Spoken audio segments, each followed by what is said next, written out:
इस वीडियो में मैं आपको टैली प्राइम की 5 ऐसी ट्रिक्स बताऊंगा जो आपके घंटों के काम को चुटकियों में कर देंगे। जी हाँ दोस्तों, 1 या 2 क्लिक में आप घंटों का काम कर सकते हैं। बस आपको इस ट्रिक्स के बारे में पता होना चाहिए। और अगर आपको इसी तरह की टैली की और भी ट्रिक्स जाननी है या आपको पूरा टैली सीखना है प्रैक्टिकली, तो चैनल को सब्सक्राइब जरूर कर देना। तो दोस्तों इस वीडियो को पूरा जरूर देखना, क्योंकि आखिरी वाली जो ट्रिक्स है वो बहुत ही शानदार है, उसको बिल्कुल भी मिस मत करना। तो चलिए शुरू करते हैं। तो दोस्तों बात करते हैं ट्रिक नंबर 1 की। दोस्तों ये ट्रिक आपको टैली प्राइम के नए वर्जन्स यानी कि 7.0 और 7.0 से ऊपर के रिलीज में देखने को मिलेगी। तो इस ट्रिक का नाम है दोस्तों फाइंड डिटेल्स। तो जैसे आप अपना टैली प्राइम ओपन करते हैं और सबसे ऊपर आपको यहाँ पे एक नया ऑप्शन देखने को मिलता है, find details enter in master and transactions, और यहाँ पे ऑल्ट F जो है इसका शॉर्टकट कमांड दिया हुआ है। तो जैसे ही आप इस पर क्लिक करेंगे या आप अपने कीबोर्ड में ऑल्ट F प्रेस करेंगे तो आपके पास यहाँ पे एक सर्च बॉक्स मिल जाता है।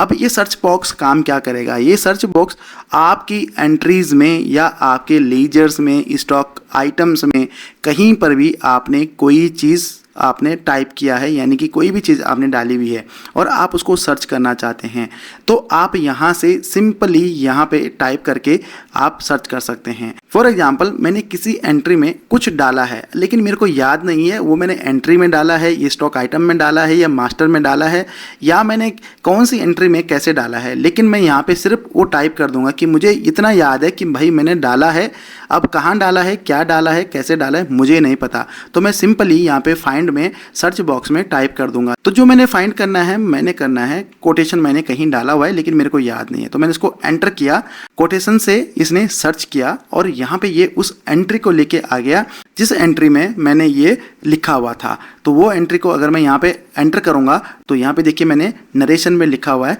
कोटेशन, तो ये इसने इसे फाइंड कर दिया। अगर मान लीजिए मैंने इसको लेजर्स में डाला होता या स्टॉक आइटम में डाला होता या कहीं और डाला होता तो मेरे को नीचे यहाँ पे देखने को मिल जाता। अब मान लीजिए चलिए मैं किसी जीएसटी नंबर से पार्टी को सर्च करता हूँ, मेरे को नहीं पता ये किसका जीएसटी नंबर है, तो सिंपली मैं यहाँ पे फाइंड पे गया और यहाँ पे मैंने जीएसटी नंबर टाइप कर दिया और एंटर कर दिया। तो अब इसने उस जीएसटी नंबर से लेकर जितने भी यहाँ पे ट्रांजेक्शन्स या लेजर्स हैं वो सब यहाँ पे लेके आ गया। अभी देखिए ये ट्रांजेक्शन है और ट्रांजेक्शन के बाद यहाँ पे ये लेजर है जिसमें कि मैंने ये जीएसटी नंबर डाला हुआ है। तो जैसे आप इसको एंटर करेंगे तो यहाँ पे देखिए मैंने वो जीएसटी नंबर डाला हुआ है, तो यहाँ पे ये उस लेजर को फाइंड करके ले आया।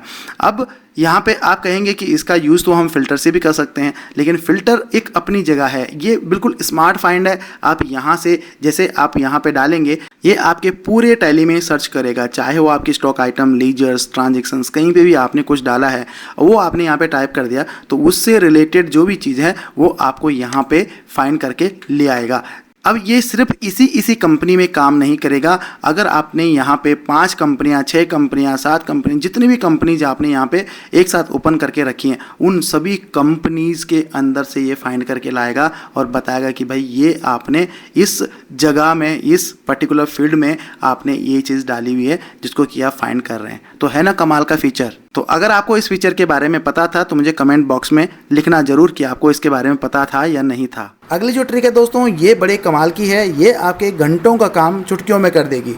अब ये ट्रिक कौन सी है? ये है डिलीट अनवांटेड मास्टर्स। अब मान लीजिए आपके डाटा में बहुत सारे मास्टर्स ऐसे हैं जो कि काफ़ी सालों से बन के चले आ रहे हैं, चाहे वो स्टॉक आइटम हो या लेजर्स हो। आपको नहीं पता कि भैया मेरे डाटा में कितने ऐसे लेजर्स हैं, कितनी ऐसे स्टॉक आइटम्स हैं जो कि मेरे काम के नहीं है, लेकिन मैं उनको आगे कैरी करके चल रहा हूँ जबकि वो किसी काम के नहीं है। उसका यूज़ हमारे पिछले साल में या 2-3 साल पहले ही ख़त्म हो गया है। अब ना तो उस पार्टी से हमारी डील होती है, ना उस लेजर को हम यूज़ करते हैं, ना उस स्टॉक आइटम को यूज़ करते हैं, लेकिन फिर भी हम उसको आगे लेके चल रहे हैं, तो जिससे कि हमारा टैली बहुत हैवी होगा और उससे हमारा टैली स्लो भी होगा। तो आपने उन अनवांटेड यानी कि यूजलेस लेजर्स या स्टॉक आइटम्स को 1 क्लिक में डिलीट कैसे करना है? तो सिंपली आपने क्या करना है, आपने गेटवे ऑफ टैली में चार्ट ऑफ अकाउंट में जाना है और यहाँ पे आपने क्या चेक करना है, लेजर्स चेक करने हैं या आपने स्टॉक आइटम्स चेक करने हैं, स्टॉक ग्रुप्स करने हैं या फिर मास्टर के ग्रुप्स करने हैं, कॉस्ट सेंटर या किसी भी तरह का कोई मास्टर चेक करना है कि भैया ऐसा कौन सा मास्टर है जो मेरे यूज़ का नहीं है और मेरे डाटा में पड़ा हुआ है। तो फॉर एग्जांपल मैं चले जाता हूँ लेजर्स में अब लेजर्स में ये पूरी आपके पास लेजर की चार्ट ऑफ अकाउंट यहाँ पे ओपन हो जाता है। तो यहाँ पे राइट हैंड साइड में आपको एक बटन देखने को मिलेगा एक्सेप्शन रिपोर्ट्स का, इस पर आपने क्लिक करना है और पहला ऑप्शन आएगा शो अनयूज्ड। तो इस पर आप जैसे एंटर करेंगे तो इतने सारे जो लेजर्स हैं ये सब हमारे अनयूज हैं, जो कि मेरे किसी काम के नहीं है, ना इनके अंदर ओपनिंग बैलेंस है, ना इसमें कोई ट्रांजैक्शन है।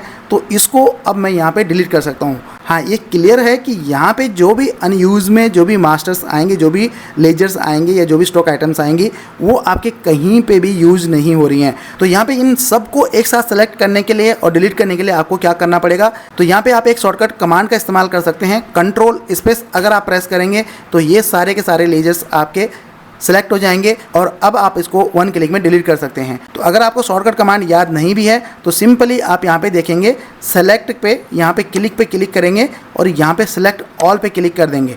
ठीक है, ये अनसेलेक्ट हो गया तो मैं सेलेक्ट ऑल कर दिया तो ये सारे यहाँ पे सेलेक्ट हो जाएंगे। और उसके बाद आपने यहाँ पे या तो ऑल्ट डी आप शॉर्टकट कमांड प्रेस कर सकते हैं या यहाँ पे डिलीट के बटन पे क्लिक कर सकते हैं। तो जैसे आप इस पर डिलीट पे क्लिक करेंगे, यस करेंगे, तो ये देखिए चुटकी में ये 100 से ऊपर के लेजर हमारे डिलीट हो गए। अब अगर आप एक एक को डिलीट कर दे, फाइंड कर दे, तो आपको कितना टाइम लगता, तो ये आपका टाइम बचाएगा। ऐसे ही स्टॉक आइटम में भी देख लेते हैं। स्टॉक आइटम में देखिए यहाँ चलते हैं, यहाँ पे भी सेम आपने प्रोसेस करना है, एक्सेप्शन रिपोर्ट में जाना है और यहाँ पे शो अनयूज पे एंटर करना है। तो यहाँ पे मेरे पास लगभग 350 स्टॉक आइटम्स ऐसी हैं जो कि यूजलेस हैं, जो मेरे किसी काम के नहीं है। तो इसको सिंपली हमने यहाँ पे सेलेक्ट करना है और इसको ऑल्ट डी या डिलीट के बटन पे क्लिक करके इसको यस करना है। तो ये देखिए 1 क्लिक में 1 सेकंड में ये आपके सारे लेजर्स डिलीट हो गए हैं। तो ये भी है ना कमाल की ट्रिक। अगर आपको ये भी पहले से पता थी तो प्लीज़ मुझे कमेंट बॉक्स में कमेंट जरूर करना। अगली जो ट्रिक है दोस्तों, ये तो और भी ज़्यादा इंपॉर्टेंट और भी ज़्यादा मज़ेदार होने वाली है। इसके लिए तो लोग हज़ारों रुपए खर्च करते हैं और इसका एक एड ऑन बनाते हैं ताकि उनको ये फीचर टैली में देखने को मिलेगा, लेकिन उनको कौन बताएगा कि ये इनबिल्ट टैली में ऑलरेडी अवेलेबल है। तो दोस्तों इस ट्रिक का नाम है ऑटो पेमेंट एडजस्टमेंट। अगर आप अपने लेजर्स यानी कि डेटर्स या क्रेडिटर्स की आउटस्टैंडिंग को मेंटेन करते हैं, उनके पेमेंट्स और रिसीट को बिल वाइज मेंटेन करते हैं अपनी आउटस्टैंडिंग को सही बनाने के लिए, तो ये ट्रिक आपके बहुत काम की है। अब ट्रिक क्या है दोस्तों, अब मान लीजिए मेरी एक पार्टी है, ये पार्टी है, इसके इतने सारे बिल्स हैं। अब इसने मेरे को राउंड ऑफ में कोई पेमेंट दे दिया। अब मेरे को इसकी रिसीट की एंट्री डालनी है और उसमें ये सारे पेमेंट्स टैग करने हैं कि कौन से बिल हमारे क्लियर हो चुके हैं, मतलब ये पेमेंट जो आई है कौन कौन से बिल के अगेंस्ट में आई है। तो यहाँ पे आपने क्या करना है, जैसे आप वाउचर्स में गए, यहाँ पे रिसीट पे मैं चलता हूँ और यहाँ पे मैं कोई भी बैंक ले लेता हूँ या कैश ले लेता हूं और यहाँ पे मैं अपनी पार्टी को चूज कर लेता हूं। तो यहाँ पे देखिए इस पर्टिकुलर लेजर का जो आउटस्टैंडिंग है वो 25-26 लाख के आसपास है, लेकिन इसने मुझे राउंड ऑफ में एक पेमेंट दे दिया 20 लाख का। तो मैं यहाँ पे अमाउंट डालूंगा। अब यहाँ पे आप क्या करते हैं, आप पेमेंट को फीफो मेथड में एडजस्ट करते हैं, जो फर्स्ट इन फर्स्ट आउट, जैसे कि पहले का जो बिल है वो पहले क्लियर हो, ये बिल क्लियर कर दिया।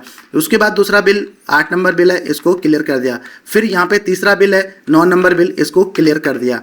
फिर चौथा बिल है 10 नंबर बिल, इसको क्लियर कर दिया। अब यहाँ पे अगर बहुत सारे बिल्स हैं, छोटे छोटे बिल्स हैं, यहाँ पे आपको बहुत सारा टाइम लगने वाला है, लेकिन यहाँ पे आप एक ट्रिक का इस्तेमाल कर सकते हैं। ट्रिक क्या है, चलिए मैं स्टार्टिंग से बताता हूँ। यहाँ पे आप जाएंगे वाउचर्स में और यहाँ पे जैसे आप एंट्री करेंगे, ये पार्टी है, इसने 20 लाख रुपए की पेमेंट दी। अब यहाँ पे मैं क्या करूंगा, यहाँ पे मैं एक एक को सिलेक्ट नहीं करूंगा, यहाँ पे मैं सीधा कंट्रोल ए प्रेस कर दूंगा। तो जैसे आप कंट्रोल ए प्रेस करेंगे तो आपके जो भी बिल्स हैं, जो भी उस अमाउंट के अंदर में जो भी बिल्स आते हैं, वो सारे बिल आपके यहाँ पे अगेंस्ट रेफरेंस में टैग हो जाएंगे। आपको एक एक को टैग नहीं करना है। लेकिन यहाँ पे एक दिक्कत है, यहाँ पे दिक्कत ये है, जो ये 7 नंबर बिल है ये हमारा क्लियर हो गया, लेकिन इसके बाद 8 नंबर 9 नंबर हमारा टैग नहीं हुआ, लेकिन 10 नंबर टैग हो गया है। लेकिन अमाउंट इसने प्रॉपर टैग कर दिया, लेकिन बिल को फिफो मेथड में टैग नहीं किया है। तो इसको भी आप सही कर सकते हैं। देखिए इसके लिए आपको क्या करना है, आपने यहाँ पे हेल्प पे जाना है और हेल्प पे आपने जाना है सेटिंग में, और सेटिंग में जाने के बाद आपने जाना है डिस्प्ले पे। यहाँ पे आपको एक ऑप्शन देखने को मिलेगा sorting method for payment bill in vouchers. तो इस पर जैसे आप यहाँ पे क्लिक करेंगे, एंटर करेंगे, तो यहाँ पे आपने क्या ले लेना है, जो भी आपको चाहिए, फिफो चाहिए या डे वाइज चाहिए या अमाउंट वाइज चाहिए या रेफरेंस नंबर वाइज चाहिए, तो उस अकॉर्डिंगली आप यहाँ पे सॉर्टिंग कर सकते हैं। तो जैसे कि मैं यहाँ पे ले लेता हूँ बिल डेट इंक्रीजिंग, ताकि जो सबसे पहले बिल हो वो सबसे ऊपर आए, जो सबसे लास्ट हो सबसे नीचे आए। तो इसको मैं यहाँ पे चूज कर लेता हूँ। अब हम दोबारा से इसकी एंट्री करते हैं। तो ये मेरी रिसीट है, इस बैंक में आना है, ये मेरी पार्टी है और इसने 20 लाख की पेमेंट दी। और यहाँ पे मैं सिर्फ इसको कंट्रोल ए प्रेस कर दूंगा। तो यहाँ पे देखिए 7 number, 8 number, 9 number FIFO method में इसने इसको एडजस्ट कर लिया और अब मैं इसको सीधा सेव कर लूँगा। और अगर मेरे को एक एक करके सेलेक्ट करना होता तो यहाँ पे मेरे को एक एंट्री करने में हो सकता है 2-3 मिनट लग जाते हैं, लेकिन यहाँ पे कुछ ही सेकंड में मैं एंट्री कर सकता हूँ। सेम चीज़ आप पेमेंट के केस में भी कर सकते हैं, उसमें भी सेम प्रोसेस है। अगली जो ट्रिक है दोस्तों, ये भी बहुत ही यूजफुल ट्रिक है, इसका नाम है डिटेल कॉन्टैक्ट रजिस्टर। अगर आपने अपने लेजर्स की या डेटर्स या क्रेडिटर्स की कॉन्टैक्ट लिस्ट निकालनी है, उसकी सारी डिटेल्स उस पर्टिकुलर लिस्ट में हो, जैसे कि लेजर का नाम, उसका एड्रेस, उसका GST नंबर, कौन से स्टेट की पार्टी है और उसका closing balance, mobile number, email ID वगैरह सब कुछ चाहिए, तो यहाँ पे उस लिस्ट को भी आप यहाँ टैली से निकाल सकते हैं। कैसे निकालना है, उसके लिए आपको जाना है चार्ट ऑफ अकाउंट्स में, यहाँ पे लेजर्स पे चले जाना है। यहाँ पे सबसे पहले आपने क्लिक करना है चेंज व्यू में और यहाँ पे 2-3 ऑप्शन आपको देखने को मिलेंगे। सबसे पहले आप लेजर वाइज पे जाएंगे, एक रिपोर्ट आपको मिलेगी जिसमें कि एक पार्टी का नाम होगा, कौन से ग्रुप के अंडर में है और उसका ओपनिंग बैलेंस क्या है। अगर इससे और ज़्यादा रिपोर्ट चाहिए तो चेंज व्यू पे दोबारा क्लिक करिए और यहाँ पे लेजर GST डिटेल्स पे क्लिक कर दीजिए। तो इससे क्या होगा, इसे पार्टी का नाम, वो कौन से ग्रुप के अंडर में है, कौन से स्टेट की पार्टी है, उसका GST रजिस्ट्रेशन कैसा है, रेगुलर है कैसा है, उसका GST नंबर और ओपनिंग बैलेंस आ जाएगा। अगर इससे भी आपका काम नहीं चलता है और भी ज़्यादा डिटेल्स आपको चाहिए तो सिंपली आप क्या करिए, यहाँ पे चेंज डिटेल पे क्लिक करिए और यहाँ पे कॉन्टैक्ट डिटेल्स पे भी आप जा सकते हैं। अगर आपको पार्टी की कॉन्टैक्ट डिटेल्स चाहिए, GST नंबर वगैरह नहीं चाहिए लेकिन कॉन्टैक्ट डिटेल्स चाहिए, तो यहाँ पे पार्टी का नाम, contact number, mobile number, WhatsApp number आ जाएगा, ईमेल आईडी आ जाएगा। और अगर इससे भी काम नहीं चलता है, आपको एड्रेस वगैरह भी चाहिए, तो यहाँ पे सिंपल आप एक्सेप्शन रिपोर्ट पे जाइए और यहाँ पे आपने जाना है वैलिडेट पार्टी GSTN, इस पर क्लिक करिए और यहाँ पे जिस ग्रुप का भी चाहिए, जैसे हमें चाहिए सन्डी डेटर्स का, तो सन्डी डेटर्स पे जाइए। कौन से लेजर का चाहिए, तो यहाँ पे मैंने ऑल आइटम्स ले लिया। तो यहाँ पे पार्टी का नाम, उसका एड्रेस, उसका स्टेट, कंट्री, रजिस्ट्रेशन टाइप और यहाँ पे आ जाएगा उसका GST नंबर। और यहाँ पे इतना ही नहीं, यहाँ पे राइट हैंड साइड में आपको एक बटन देखने को मिलता है फैच डिटेल यूजिंग GSTN। तो इससे क्या होगा, जैसे आप इस बटन को क्लिक करेंगे तो यहाँ पे पूछेगा कि क्या आपने GST नंबर चेक करना है कि नहीं करना। तो जैसे आप इस पर एंटर करेंगे तो ये पोर्टल से आपके GST नंबर, जो पार्टी का GST नंबर है, उसका स्टेटस यहाँ पे लेके आ जाएगा कि भैया ये जो स्टेटस है इस पार्टी का, जो GST नंबर है वो एक्टिव है या सरेंडर हो गया या अभी बंद है। तो ये सारी चीज़ें आप यहाँ पे कर सकते हैं। यहाँ पे राइट हैंड साइड में आपको एक ऑप्शन देखने को मिलेगा अपडेट डिटेल्स। जैसे आप इस पर क्लिक करेंगे तो यहाँ पे पर्टिकुलर उस पार्टी का आप यहाँ पे GST नंबर भी चेंज कर सकते हैं। जैसे आप इस पर क्लिक करेंगे तो ये देखिए, ये इसका एक्टिव स्टेटस क्यों नहीं आया, क्योंकि ये जो GST नंबर है वो गलत था, इसलिए इसका स्टेटस कुछ नहीं आया यहाँ पे। अगर वो GST नंबर जैसे ये सही है, इसमें कोई एरर नहीं आ रहा, तो इसका स्टेटस यहाँ पे दिखा रहा है GSTN स्टेटस दिखा रहा है एक्टिव। तो इस तरह से आप इस ट्रिक का इस्तेमाल कर सकते हैं। बहुत काम की ट्रिक है जो कि आपको बहुत काम आने वाली है। अगली जो ट्रिक है दोस्तों, ये मुझे पर्सनली सबसे शानदार ट्रिक लगती है, ये मेरा बहुत सारा टाइम बचाती है। इस ट्रिक का नाम है रिपोर्ट कंपैरिजन। तो दोस्तों, अगर आपको टैली की किसी भी रिपोर्ट को कंपेयर करना है, आराम से अपनी रिपोर्ट को कंपेयर कर सकते हैं, वो भी एक ही स्क्रीन में। और ना केवल सिर्फ एक ही कंपनी के डाटा में, आप किसी दूसरे डाटा के साथ भी इसको एक ही स्क्रीन पे कंपेयर कर सकते हैं। अब चलिए इस ट्रिक को कैसे इस्तेमाल करते हैं, मैं आपको आसानी से यहाँ पे करके दिखाता हूँ। अब रिपोर्ट कौन सी कंपेयर कर सकते हैं, रिपोर्ट आप किसी भी तरह की रिपोर्ट को कंपेयर कर सकते हैं, चाहे वो स्टॉक की रिपोर्ट्स हो, लेजर की रिपोर्ट हो, ग्रुप की रिपोर्ट हो, या फिर आपकी balance sheet, profit and loss, trading account, या किसी भी तरह का कोई रिपोर्ट अगर आपने कंपेयर करना है तो आसानी से आप कर सकते हैं। तो कैसे करेंगे, फॉर एग्जाम्पल यहाँ पे मैं प्रॉफिट एंड लॉस को कंपेयर करता हूँ। यहाँ पे मैं चला गया प्रॉफिट एंड लॉस में और ये मेरा प्रॉफिट एंड लॉस है जो कि करंट ईयर का है। अब मान लीजिए ये मैं देख रहा हूँ फर्स्ट क्वार्टर का, अप्रैल से लेके जून तक का। अब मान लीजिए मेरे को प्रीवियस ईयर के फर्स्ट क्वार्टर के साथ इसको कंपेयर करना है। तो देखिए कैसे कंपेयर कर सकते हैं। सबसे पहले आपको क्या करना है, यहाँ पे क्लिक करना है न्यू कॉलम पे। जैसे आप न्यू कॉलम पे क्लिक करेंगे, यहाँ पे आपने पीरियड डाल देना है जिसको कि आपने कंपेयर करना है। तो यहाँ पे मैं डालता हूँ 1 अप्रैल 25 से लेके और 30 जून 25। तो ये मैंने लिया, यहाँ पे मेरे को लेना है डिफॉल्ट, एक्चुअल, और ये मैंने ले लिया। अब यहाँ पे आप देखोगे एक ही स्क्रीन पे 2 कॉलम आ गए हैं। एक कॉलम आ गया इस फाइनेंशियल ईयर का फर्स्ट क्वार्टर और ये जो दूसरा कॉलम आ गया ये पिछले फाइनेंशियल ईयर का फर्स्ट क्वार्टर आ गया। अब इसको ऑल्ट F1 करके आप डिटेल में देख सकते हो कि भैया कौन कौन सी मैंने यहाँ पे कौन कौन से लेजर्स को आपने कंपेयर करना है कि पिछले क्वार्टर में कितना हुआ था, इस क्वार्टर में कितना हुआ, या मेरा पिछले क्वार्टर में कितनी सेल हुई, इस क्वार्टर में कितनी सेल हुई, वो सब आपको यहाँ पे दिख जाएगा। ये ना सिर्फ आप प्रॉफिट एंड लॉस बल्कि किसी भी रिपोर्ट को आप ऐसे कंपेयर कर सकते हैं। 2-3 रिपोर्ट कंपेयर करके बताता हूँ। तो पहली कंडीशन तो ये है कि सेम कंपनी में, जैसे ये डाटा है, ये डाटा मेरा 1 अप्रैल 25 से लेके अभी तक का है। अब मान लीजिए मेरे को दूसरी कंपनी में कंपेयर करना है, तो मैं क्या करूँगा, मैं यहाँ पे दूसरी कंपनी को भी ओपन करके रख दूंगा। जैसे कि मैं यहाँ पे इस वाली कंपनी को भी ओपन कर देता हूँ। अब मेरे को इसका जो ये वाली कंपनी है इसको कंपेयर करना है दूसरी कंपनी से। मैं यहाँ पे प्रॉफिट एंड लॉस में गया और यहाँ पे मैंने फर्स्ट क्वार्टर ले लिया और यहाँ मैंने जून ले लिया। अब यहाँ पे मेरे को न्यू कॉलम पे जाना है और यहाँ पे मेरे को दूसरी कंपनी को चूज कर देना है और उसका पीरियड डाल देना है कि कौन से पीरियड से कौन से पीरियड तक का मेरे को कंपेयर करना है। तो ये भी मैंने फर्स्ट क्वार्टर का ले लिया। अब यहाँ पे आप देखेंगे यहाँ पे पूरा का पूरा जो है ये कंपेयर करके लिया आया। 2 कॉलम हमारे पास खुल गए, एक फर्स्ट कंपनी का कॉलम खुल गया, एक दूसरी कंपनी का कॉलम खुल गया। अब ये लेजर का नाम आ गया। अब ये लेजर इस कंपनी में कितना है, दूसरी कंपनी में कितना है। तो इस तरह से आप कर सकते हैं। तो किसी भी रिपोर्ट को किसी भी फाइनेंशियल ईयर से किसी भी पीरियड से आप कंपेयर कर सकते हैं। जैसे कि मैं यहाँ पे सेल्स रजिस्टर पे चले जाता हूँ और यहाँ पे मेरे को मान लीजिए क्वार्टर वाइज देखना है, तो मैं यहाँ पे क्वार्टर वाइज ले लेता हूँ इसको।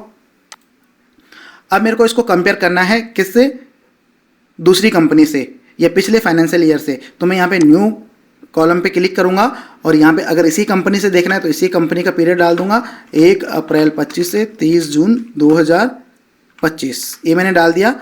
और किसको कंपेयर करना है, तो मैं यहाँ पे सेल्स को ले लेता हूँ। अब यहाँ पे देखेंगे तो यहाँ पे दोनों की कंपैरिजन आ गई। अगर आप इसको एंटर करेंगे या इसको मंथली करेंगे, यहाँ पे सारी डिटेल्स आपको मिल जाएंगी कि मंथ में कौन कौन से मंथ में कितनी कितनी सेल कौन कौन सी हुई हैं। अब फॉर एग्जांपल ये मेरी एक बैलेंस शीट है, इसको मेरे को पिछले साल की बैलेंस शीट से कंपेयर करना है, यानी कि पिछले साल के क्वार्टर से कंपेयर करना है। तो यहाँ पे मैं न्यू कॉलम पे जाऊँगा, यहाँ पे इसी कंपनी को चूज कर लूँगा, 1 अप्रैल 25 और 30 जून 25 में डाल दूंगा डिफ़ॉल्ट एक्चुअल। तो यहाँ पे ऑल्ट F1 करके देख लूँगा और यहाँ पे देखिए ये पूरा का पूरा यहाँ पे आ चुका है और आप इसको कंपेयर कर सकते हैं।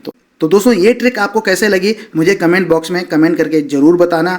और इसी तरह की और भी इंटरेस्टिंग टैली की वीडियोज़ आपने देखनी है, टैली की ट्रिक्स सीखनी है, तो इस चैनल को सब्सक्राइब कर देना और वीडियो अच्छी लगी तो वीडियो को लाइक कर देना। तो धन्यवाद दोस्तों इस वीडियो को देखने के लिए। मिलते हैं इसी तरह की अगली वीडियो में, तब तक के लिए टाटा बाय बाय।